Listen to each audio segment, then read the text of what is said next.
Hello everyone. इस video में हम लोग मॉडर्न इंडिया का एक काफ़ी इंपॉर्टेंट सेगमेंट कवर करने वाले हैं, जिसके अंतर्गत हम लोग क्रिप्स मिशन एवं भारत छोड़ो आंदोलन से संबंधित जितने भी इंपॉर्टेंट फैक्ट बन सकते हैं उन सारे फैक्ट को हम लोग इस वीडियो में कवर करने वाले हैं। तो आइए स्टार्ट करते हैं। तो स्टार्टिंग पॉइंट होगा हमारा क्रिप्स मिशन। तो देखिए क्रिप्स मिशन में पहला पॉइंट क्या दिया हुआ है इसको देख लेते हैं।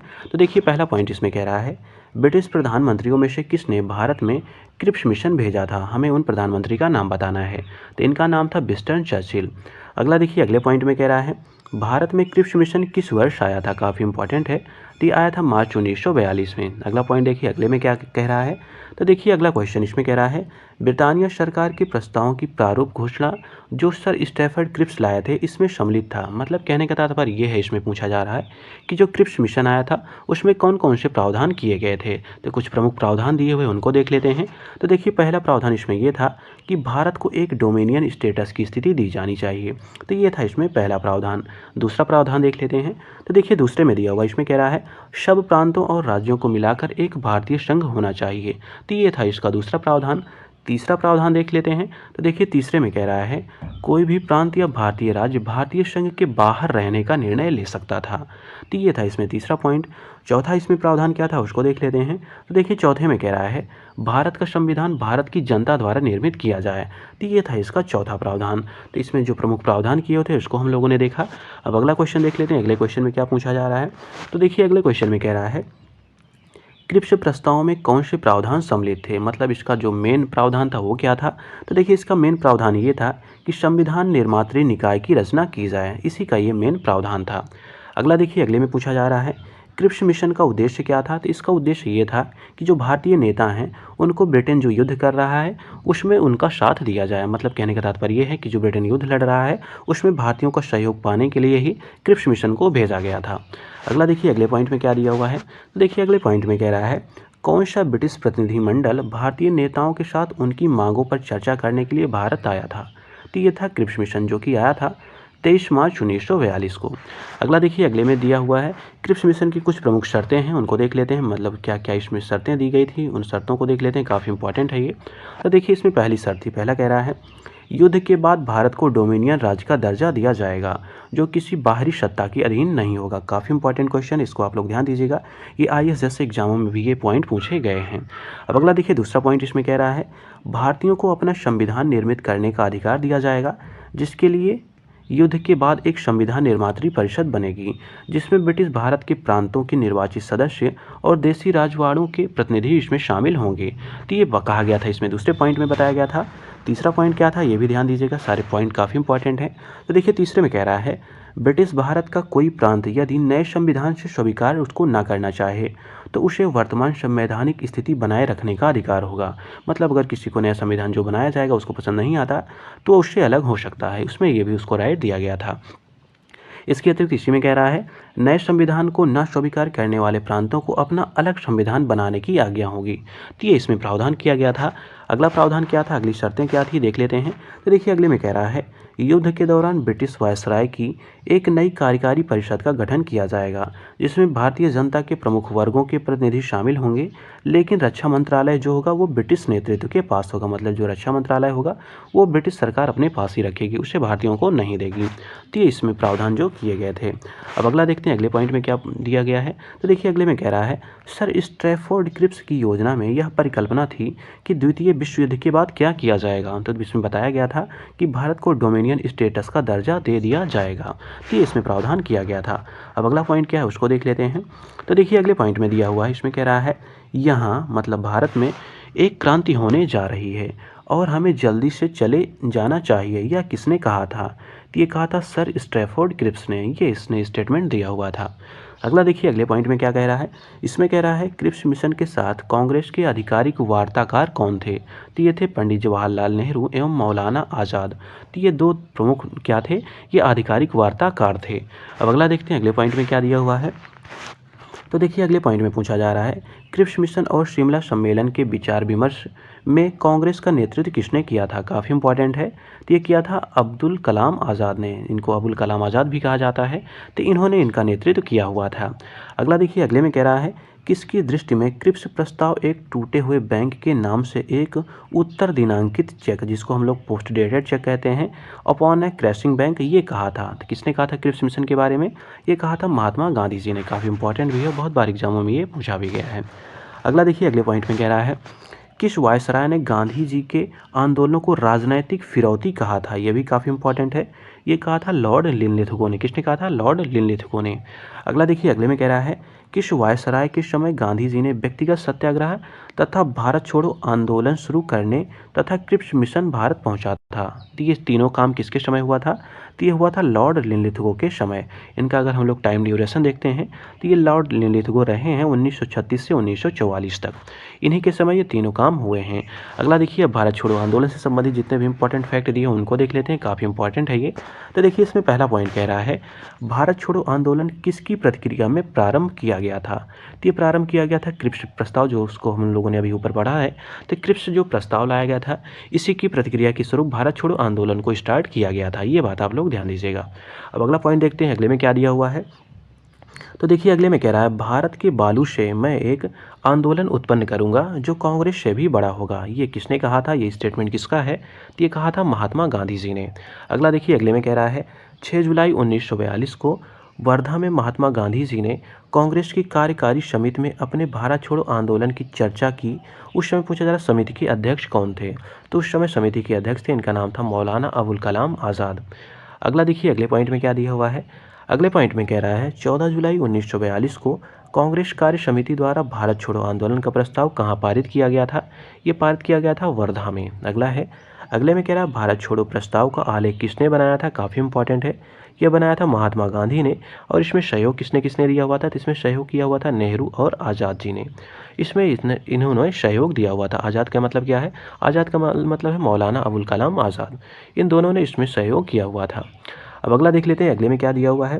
तो देखिए, अगले में कह रहा है वर्ष 1942 में कांग्रेस के बम्बई अधिवेशन में किसके द्वारा भारत छोड़ो प्रस्ताव प्रस्तावित किया गया था? ये प्रस्तावित किया गया था जवाहरलाल नेहरू जी के द्वारा।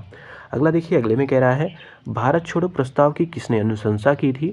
ये अनुशंसा की थी सरदार वल्लभ भाई पटेल ने। काफ़ी इंपॉर्टेंट है, मोस्ट इंपॉर्टेंट है, इसको आप लोग ध्यान दीजिएगा। मतलब जो भारत छोड़ो प्रस्ताव था, इसकी अनुशंसा दी थी सरदार वल्लभ भाई पटेल ने।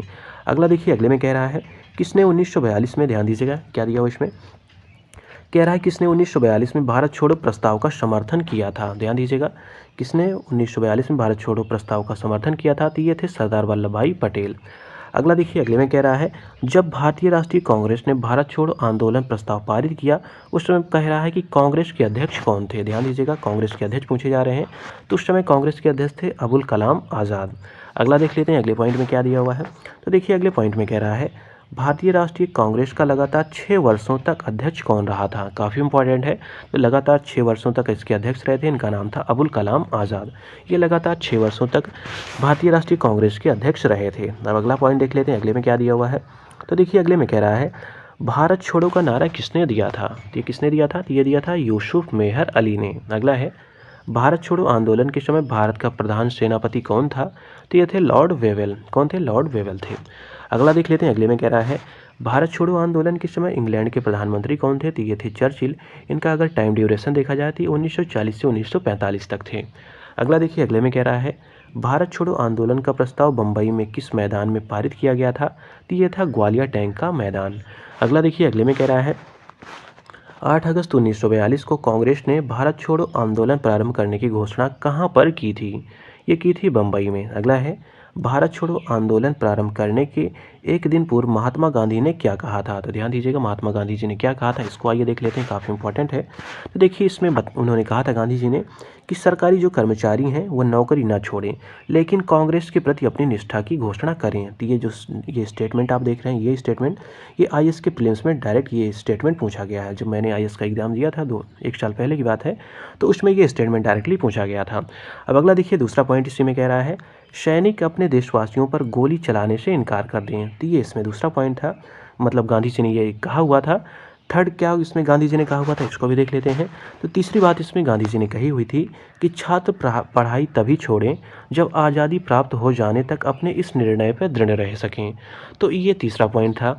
चौथा पॉइंट क्या था? तो चौथे में देखिए दिया हुआ है राजा महाराजा भारतीय जनता की प्रभुसत्ता स्वीकार करें और उनकी रियासतों में रहने वाली जनता अपने को भारतीय राष्ट्र का अंग घोषित कर दे तथा राजाओं का नेतृत्व तभी मंजूर करें जब वो अपना भविष्य जो है जनता के साथ जोड़ लें। तो ये गांधी जी ने कहा हुआ था। ये चारों पॉइंट काफ़ी इंपॉर्टेंट है। मतलब जब भारत छोड़ो आंदोलन प्रारंभ होने वाला था उससे पहले गांधी जी ने ये स्टेटमेंट दिया हुआ था। तो ये आप लोग ध्यान दीजिएगा। अब आइए अगला क्वेश्चन देख लेते हैं, अगले में क्या पूछा जा रहा है। तो देखिए अगले में कह रहा है, भारत छोड़ो आंदोलन कब प्रारंभ हुआ था। ये प्रारंभ हुआ था 9 अगस्त 1942 को। डेट याद रखिएगा, 9 अगस्त 1942। अगला देखिए अगले में कह रहा है, करो या मरो का नारा किसने दिया था। ये दिया था महात्मा गांधी जी ने। अगले में कह रहा है, गांधी जी का करो या मरो का आह्वान या नारा जिसको कहते हैं किससे ये संबंधित है। तो ये है भारत छोड़ो आंदोलन से संबंधित। अगला देखिए अगले में कह रहा है, यह कथन हम भारत को या तो आज़ाद कराएंगे या आज़ादी के प्रयास में दिवंगत होंगे, ये किससे जुड़ा हुआ है। तो ये जुड़ा हुआ भारत छोड़ो आंदोलन से और ये दिया था गांधी जी ने। अगला देखिए अगले में कह रहा है, हम या तो स्वतंत्र भारत लेंगे या इसके प्रयास में हम मर जाएंगे, ये गांधी जी ने। अगला देखिए अगले में क्या दिया हुआ है। तो देखिए अगला क्वेश्चन कह रहा है, किसने कहा था आज़ादी हमारी पहुंच में है, हमें इसे कसकर पकड़ लेना चाहिए। तो ये भी कहा था महात्मा गांधी जी ने। अगला देखिए अगले में क्या कह रहा है क्वेश्चन है। तो देखिए अगला क्वेश्चन कह रहा है, भारत छोड़ो आंदोलन के नेताओं को गिरफ्तार करने के लिए ब्रिटिश सरकार द्वारा चलाया गया ऑपरेशन क्या था। तो उस ऑपरेशन का नाम बताना है। तो उस ऑपरेशन का नाम था ऑपरेशन 0 आवर। अगला देखिए अगले में क्या दिया हुआ है। तो देखिए अगले क्वेश्चन में कह रहा है, भारत छोड़ो आंदोलन के संदर्भ में महात्मा गांधी को कहाँ बंदी बनाया गया था। ये बनाया गया था मुंबई में। अगला कह रहा है, भारत छोड़ो प्रस्ताव पारित होने के बाद गांधी जी को कहाँ पर कैद किया गया था। ये किया गया था आगा खां पैलेस में, यहाँ पर इनको कैद कर रखा गया था। अगला देखिए अगले में कह रहा है, किसे भारत छोड़ो आंदोलन के दौरान गिरफ्तार कर अहमदनगर किले में रखा गया था। तो ये रखा गया था जवाहरलाल नेहरू, पट्टाभी सीतारमैया, गोविंद वल्लभ पंत को। इनको कहाँ रखा गया था, अहमदनगर जो किला था वहाँ पर इनको रखा गया था गिरफ्तार करके। कौन सा ऑपरेशन था, तो ऑपरेशन का नाम था ऑपरेशन 0 आवर। अगला देखिए अगले क्वेश्चन में कह रहा है, डॉक्टर राजेंद्र प्रसाद को 9 अगस्त 1942 को गिरफ्तार करके कहाँ भेजा गया था। तो इनको भेजा गया था बांकीपुर जेल में। अगला है, अगले स्टेटमेंट में कह रहा है, अगला क्वेश्चन है, इसमें स्टेटमेंट दिया हुआ है, देख लीजिए क्या दिया हुआ है। तो देखिए इसमें कह रहा है, कोई सरकार तब तक सेवा का उपकरण है जब तक वह लोगों की इच्छा और सहमति पर आधारित है। जब वह जनता को ज़बरदस्ती झुकाने का प्रयास करती है तब वह दमन का औजार बन जाती है। इसलिए जिस समय जनता में उस आतंक का भय समाप्त हो जाता है, चाहे वो कानून का हो या अस्त्र शस्त्रों का, तब वह दमन भी समाप्त हो जाता है। यह कथन किसका है, तो ये कहा था गांधी जी ने। ध्यान दीजिए किसने कहा था, गांधी जी ने ये स्टेटमेंट दिया हुआ था। अगला देखिए अगले क्वेश्चन में क्या कह रहा है। तो इसमें कह रहा है, भारत छोड़ो आंदोलन किसका फल था, मतलब किस वजह से हुआ था भारत छोड़ो आंदोलन। तो इसको देख लेते हैं। तो देखिए इसमें 3 पॉइंट दिए हुए हैं। पहला पॉइंट इसमें कह रहा है, क्रिप्स के प्रस्तावों से भारतीय में नैराश्य की भावना, मतलब जो क्रिप्स प्रस्ताव आया था उससे जो भारतीय लोग थे वो उसमें निराशा की भावना थी, इसलिए ये स्टार्ट हुआ था। दूसरा पॉइंट कह रहा है, भारत पर जापानी आक्रमण की धमकी, इसलिए भी ये आंदोलन स्टार्ट हुआ था। तीसरा था, कांग्रेस द्वारा अगस्त 1942 में एक प्रस्ताव पारित करना, मतलब एक प्रस्ताव पारित किया गया था जिसमें यह डिसीजन लिया गया था भारत छोड़ो आंदोलन हमको स्टार्ट करना है। तो ये 3 पॉइंट थे जिसके कारण भारत छोड़ो आंदोलन स्टार्ट हुआ था। अगला देखिए अगले में कह रहा है, वर्ष 1942 के भारत छोड़ो आंदोलन के संदर्भ में सत्य कथन दिए हुए, इन कथनों को देख लेते हैं। तो देखिए पहला कथन इसमें कह रहा है, यह एक स्वतः स्फूर्त आंदोलन था। तो ये स्टेटमेंट में इसमें पहला दिया हुआ जो सही है। दूसरा स्टेटमेंट इसमें दिया हुआ है, ये भी सत्य है।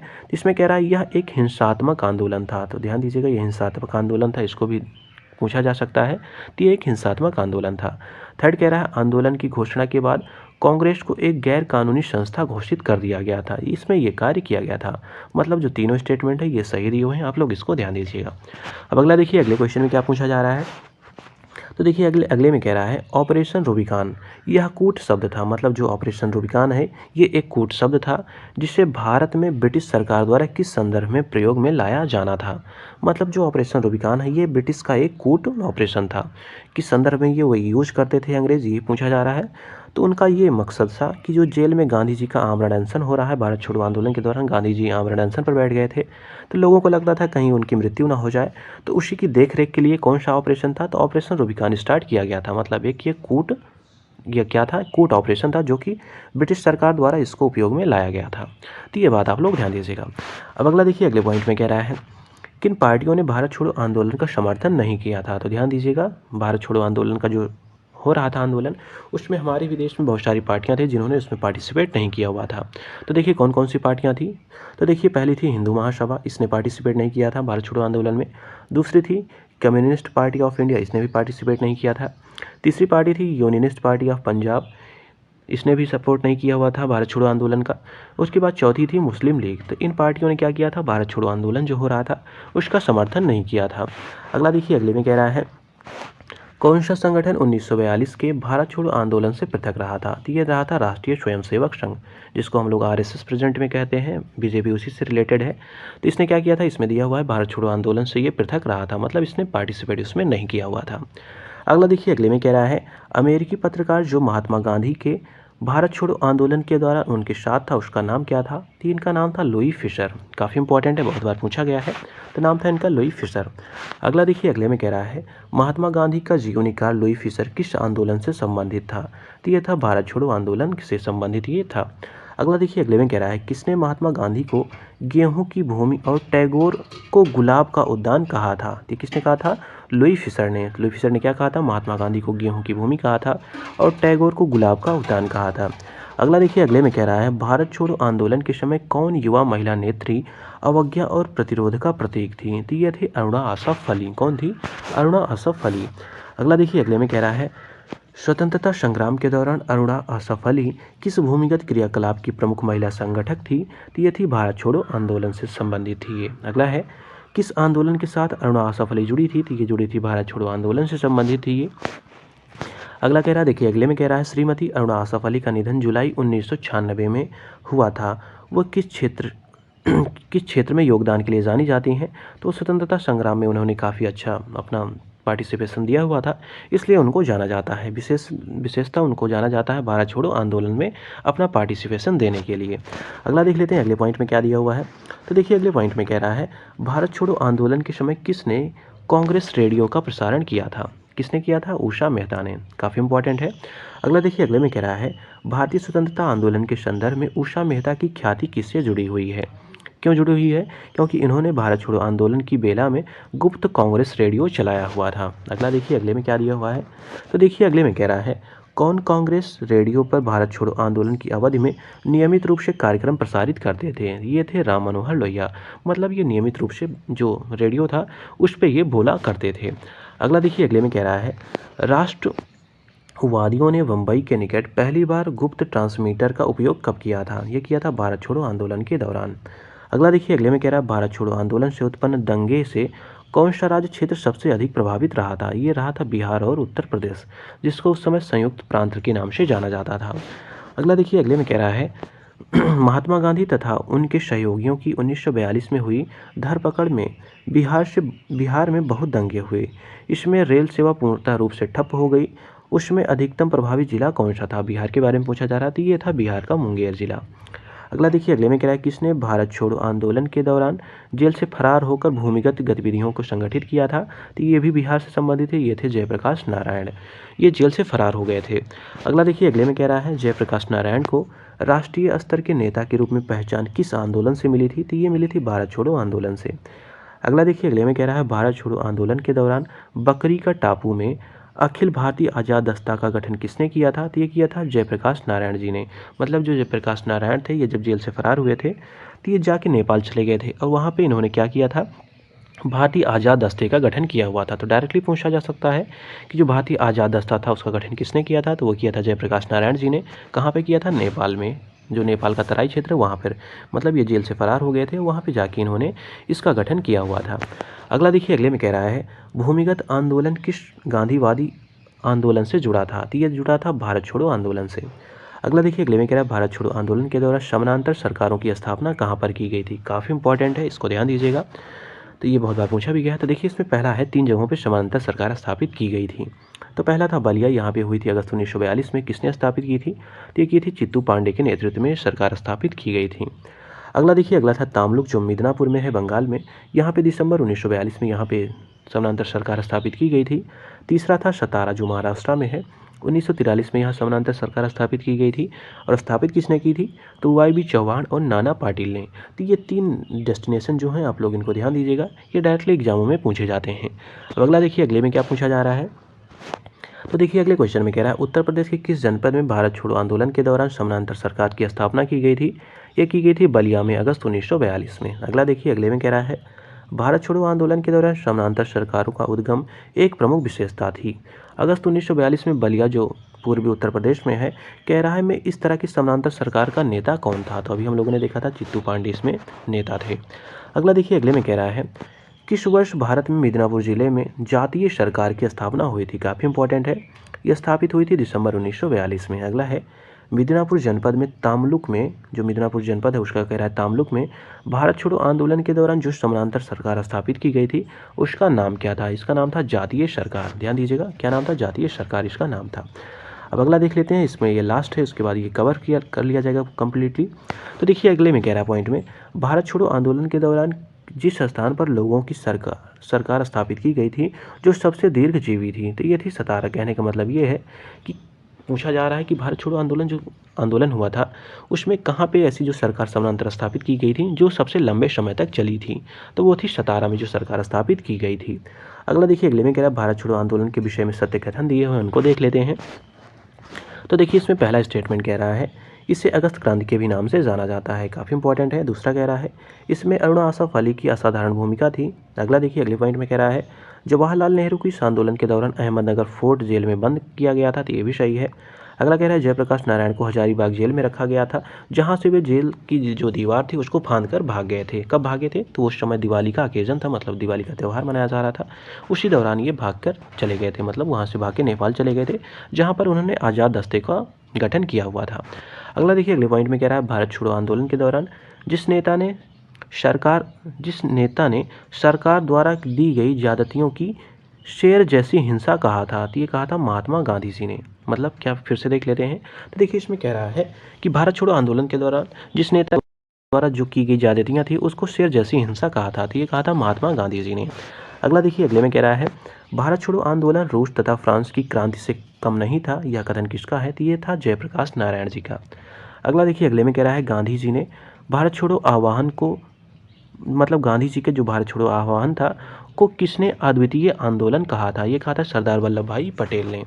अगला देखिए अगले में कह रहा है भारत छोड़ो आंदोलन के विषय में सही कथन दिए हुए उनको देख लेते हैं। तो पहला कथन इसमें कह रहा है भारत छोड़ो आंदोलन से लोगों को जागृत करने और साहस दिलाने में इसने सफलता हासिल की थी, तो ये स्टेटमेंट सही है। दूसरा कह रहा है करो या मरो का नारा लोगों के मन में प्रवेश कर गया था, तो ये दो स्टेटमेंट दिए हुए थे, सही तो दोनों थे। अब अगला देखिए अगले में कह रहा है भारत छोड़ो आंदोलन के विषय में सही कथन है। तो पहला कथन है भारत छोड़ो आंदोलन के परिणाम स्वरूप अंग्रेज और मुसलमान कांग्रेस के प्रति समान घृणा के कारण एक दूसरे के नज़दीक आ गए थे। अगला कह रहा है जिन्ना ने ब्रिटिश सरकार के पक्के सहयोगी की तरह कार्य किया और मुसलमानों को 1942 के कांग्रेस आंदोलन से दूर रखने की कोशिश की थी, मतलब दूर रखने का कार्य उन्होंने किया हुआ था जिन्ना ने, मतलब ये ब्रिटिश को सहयोग कर रहे थे। अगला देखिए अगले में कह रहा है भारत छोड़ो आंदोलन के विषय में सही कथन दिए हुए हैं, ये भी देख लेते हैं। तो देखिए पहला स्टेटमेंट कह रहा है भारत छोड़ो आंदोलन भारतीय राष्ट्रीय आंदोलन की पराकाष्ठा थी, ये सही है। दूसरा कह रहा है भारत छोड़ो आंदोलन के पश्चात शक्ति हस्तांतरण की प्रक्रिया की खोज समय का तकाजा थी, तो ये भी स्टेटमेंट सही है।